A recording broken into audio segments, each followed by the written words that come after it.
হ্যাঁ গাইস, তোমরা কেমন আছো? আশা করি সবাই ভালো আছো। এখন বাজে 1টা আর আমি যাচ্ছি এখন দিঘলগ্রাম খেলা দেখতে। আসলে আমার খেলা দেখার উদ্দেশ্যে যাই না, আমি যাচ্ছি শ্রাবন্তী এবং সোহামকে দেখতে। আর শ্রাবন্তী সোহামকে দেখতে গিয়ে এত ঝামেলার মধ্যে পড়বো সেটা তো কল্পনাও করতে পারিনি। সেই ঝামেলাটা কি তোমরা পুরো ভিডিওটা দেখলেই বুঝতে পারবে। এখন বলার বল করছে, দেখা যাক 6 হবে না 4 হবে না 2 হবে না 1 হবে। তো তোমরা দেখতে থাকো এটা কি হয়, 6 না 4। আর গাইস 6 মারতে পারলো না, এবারে পারলো না তো কি হয়েছে, তো চেষ্টা করলে সব কিছুই সম্ভব। তো এবার দেখা যাক 6 না 4 হচ্ছে। গাইস আমি যা আবভাব করে খেলা প্রচার করছি মনে হচ্ছে আমি আম্পায়ার হয়ে গেছি আর আমি মিডিয়া হয়ে গেছি। আর এখানে প্রত্যেক বছরই খেলা হয়, আজ থেকে 7 বছর আগে থেকে এই খেলাটা হচ্ছে, মানে এবারের খেলাটা 7তম খেলা। আর গাইস দেখো এবারে 6 মেরে দিল প্লেয়ারটা। আর এই পাশে দর্শকদের ক্যামেরা করছে, আর দেখো গাইস কত দর্শক, মানে দর্শকের ভিড় দেখো। এই পাশে আমাদের গ্রামের স্কুলের ছাত্রছাত্রীগুলো কিছু বিজ্ঞানের আবিষ্কার করেছিল। এই স্কুলের ছাত্রীগুলো কিছু সাংস্কৃতিক অনুষ্ঠান করতে এসেছে।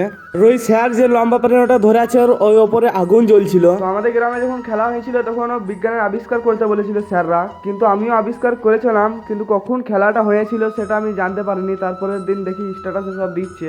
এখানে সব আমাদের ক্লাসেরই ছাত্রীগুলো আছে আর স্যারগুলো সব। আর গাইস আর একটা ফানি বিষয় হচ্ছে শ্রাবন্তী আর সোহাম আসবে বলে কত কত গাছের মৌমাছি ভেঙে চলে আসছে চাঁদেরকেও দেখার জন্য। মৌমাছিদের তো শখ থাকে নায়ক নায়িকা দেখেন দেখবো। আর এই খেলাটা এত বড়ই খেলা যে তোমরা ঘরে বসে টিভিতেও দেখতে পারবে এই খেলাটা, আর ফোনে তো দেখতে পারবেই। টিভিতে দেখতে পারবে তার কারণ টিভি ক্যামেরা লাগাচ্ছে চারদিকে। আর একটা কথা হচ্ছে এখানে মেয়েরাও খেলা দেখতে এসেছিল, খেলা দেখতে আসেনি, তারা নায়িকা নায়ককে দেখতে এসেছিল। আর এই দেখো গাইস কত কোটি কোটি মৌমাছি দেখো, মানে দর্শক যতটা 3 ডাবল মনে হয় মৌমাছি, আর সব গুড়ি হয়ে গেছে যাতে কামড়িয়ে না দেয়।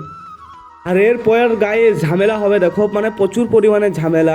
মানে আমরা বেড়া দেওয়ার এই পাশে খেলা দেখছি আর কি করে গাইস ওই পাশে চলে যাচ্ছে মানুষ, মানে বসে যাচ্ছে আমাদের সামনে। তো আমি সামনে গিয়ে বসে গেছি, লোক মানে আমার সাথে ঝগড়া করতে লেগেছিল।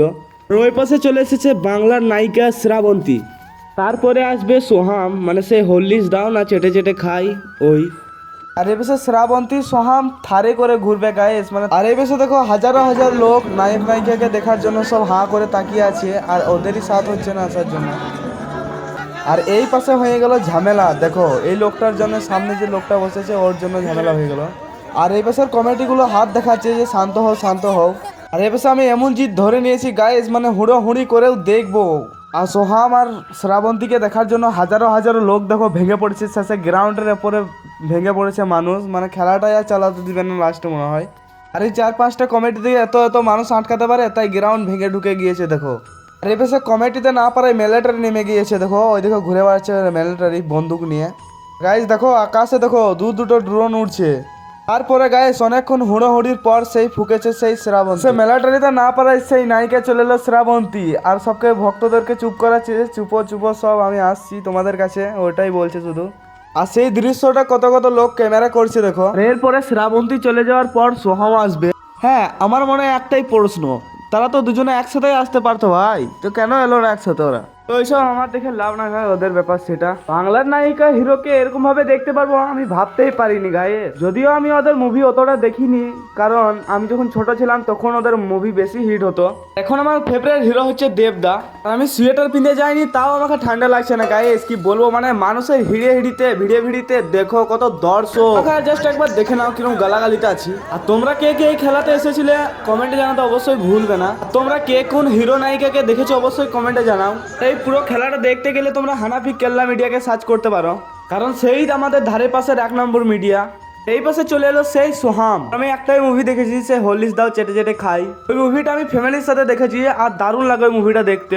মুভি দেখলে তোমরা বুঝতে পারবে সে কত ছোট থেকে মুভি বানায়। আর মুভি সব থেকে ভালো লাগে একবারে ছোটবেলাকার মুভিগুলো, তার মধ্যে সব থেকে ভালো লাগা মুভি হচ্ছে দিদা একটু হরলিক্স দাও না চেটে চেটে খায়, ওই মুভিটাই। আর খেলাটা হচ্ছিল দিঘল গ্রামে। আর পুরস্কার ছিল প্রথম পুরস্কার 1,81,000 আর দ্বিতীয় পুরস্কার ছিল 1,31,000। আর প্রাইজ বিতরণের সময় আমরা ছিলাম না, পালিয়ে গিয়েছিলাম, তাই প্রাইজ বিতরণ গুলো তোলা হয়নি। আর এই দেখো সেই বাংলার নায়ক সোহাম, আর সেই নায়কের পাশে কত কত বডিগার্ড দেখো। বডিগার্ড তো থাকবেই ভাই, সে নায়ক বলে কথা। আমরা তো আর নায়ক নাই যে আমাদের বডিগার্ড থাকবে। এই দেখো গাইস, সেই ছোটবেলাকার সোহাম আজ কত বড় হয়ে গেছে। আমি এমন করে বলছি মনে হচ্ছে আমি ওর বেস্ট ফ্রেন্ড ছিলাম। তো এবার আমরা বাড়ি চলে যাব, আর ভিডিওটা কন্টিনিউ করা হবে না, কারণ আর একটু খেলা আছে, দেখেই পালাবো, অতক্ষণ থাকলে হবে না। সেই একটা সময় এসেছি, এখন 5টা বাজছে। তো চলো গাইস বাড়ি যাই এখন। আর ভিডিওটা ভালো লেগে থাকলে অবশ্যই like, comment, share and subscribe করো। তো চলো বাড়ি যাই, আর একটু খেলা আছে দেখে নি। তো খেলা শেষ, এখন সব ভেঙে পড়ছে মাঠের দিকে। তোমাদেরকে ঝামেলার ব্যাপারে বললাম, ওটা ক্যাপচার করা হয়নি, প্রচন্ড পরিমাণে ঝামেলা হয়েছিল। আর এটা হানাফি কেল্লা মিডিয়ার কথা বলছে।